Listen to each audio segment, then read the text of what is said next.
ओम शांति। मुरली तारीख 28/6/2024। मीठे बच्चे, अंतर्मुखी बनो अर्थात चुप रहो,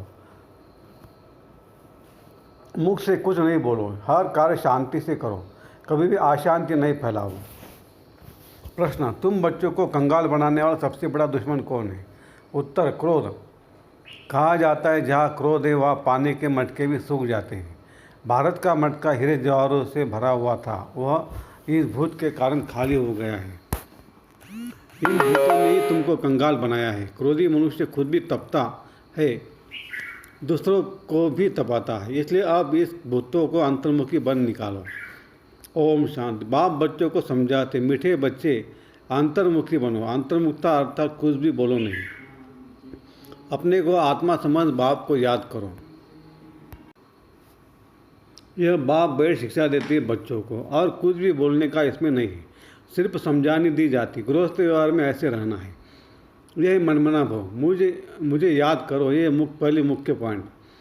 तुम बच्चों को घर में क्रोध भी नहीं करना चाहिए। क्रोध ऐसा है जो पानी का मटका भी सुखा दे।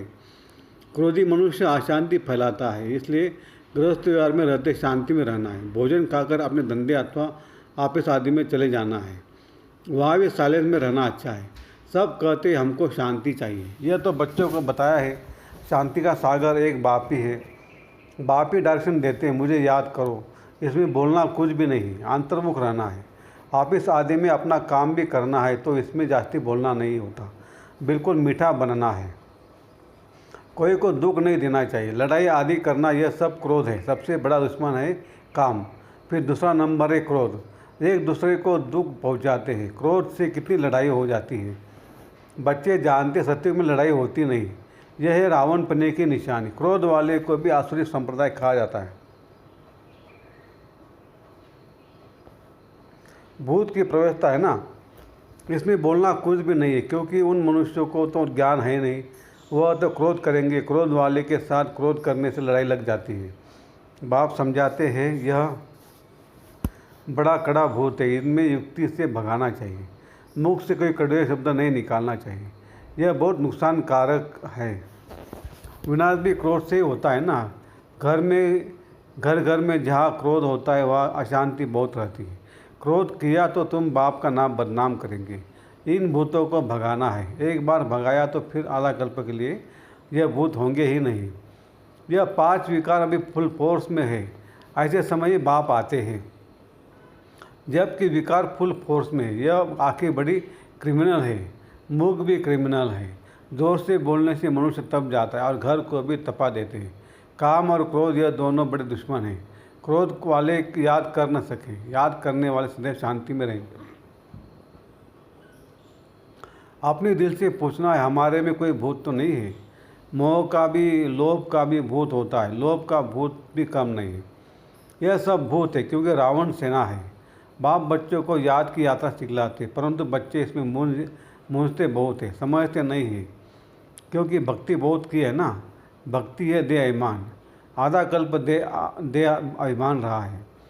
बाहर मुक्ता होने के कारण अपने को आत्मा समझ नहीं सकते। बाप जोर बहुत लगाते, अपने को आत्मा समझ बाप को याद करो, परंतु आता ही नहीं। और सब बातें मानते भी हैं, फिर कह देते याद कैसे करें। कोई चीज़ तो दिखाई नहीं पड़ती, उनको समझाया जाता है तुम अपने को आत्मा समझते हो, यह भी जानते हो वह बेहद का बाप है। मुख से शिव शिव बोलना नहीं है, अंदर में जानते हो ना मैं आत्मा हूँ। मनुष्य शांति मांगते, शांति का सागर वो परमात्मा ही है, जरूर वर्षा भी वही देंगे। अब बाप समझाते मेरे को याद करो तो शांति हो जाएंगे और जन्म जन्मांतर के विकर्म भी विनाश होंगे। बाकी कोई चीज़ है नहीं, कोई इतना बड़ा लिंग नहीं है। आत्मा छोटी है, बाप भी छोटा, याद तो सभी करते हैं। हे गॉड फादर, हे भगवान, हे गॉड, कौन कहता है? आत्मा कहती है। अपने बाप को याद करते तो बाप बच्चों को कहते मनमना भव। मीठे बच्चे अंतर्मुखी होकर रहो, यह जो कुछ देखते वो खत्म हो जाना है, बाकी आत्मा शांति में रहती है। फिर ये धारणा के लिए मुख्य सार, अपने आप से पूछना है हमारे में कोई भूत तो नहीं है? आंखें क्रिमिनल तो नहीं होती? जोर से बोलने व अशांति फैलाने का संस्कार तो नहीं है? लोभ मोह का विकार सताता तो नहीं है। 2, किसी भी देहधारी से दिल नहीं लगाना है। देह सहित सब कुछ भूल याद की यात्रा से स्वयं में रूहानी बल भरना है। एक बार भूतों को भगाकर आधा कल्प के लिए छुटकारा पाना है। वरदान, ईश्वरीय विधान को समझ विधि से सिद्धि प्राप्त करने वाले फर्स्ट डिवीजन के अधिकारी भव। एक कदम की हिम्मत तो पदम कदमों की मदद। ड्रामा में इस विधान की विधि नूंदी हुई है। अगर ये विधि विधान में नहीं होती तो सभी विश्व के पहले राजा बन जाते हैं। नंबरवार बनने का विधान इस विधि के कारण ही बनता है।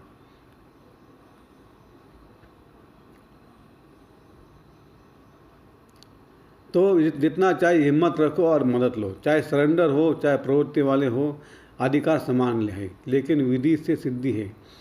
इस ईश्वरीय विधान को समझ अलबेलेपन की लीला को समाप्त करो तो फर्स्ट डिवीजन का अधिकार मिल जाएगा। स्लोगन, संकल्प के खजाने के प्रति इकोनॉमी के अवतार बनो। अच्छा, ओम शांति शांति शांति। शुक्रिया बाबा, शुक्रिया आपका, लाख लाख शुक्रिया।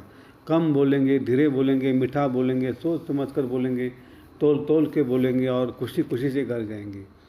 Thank you thank you thank you.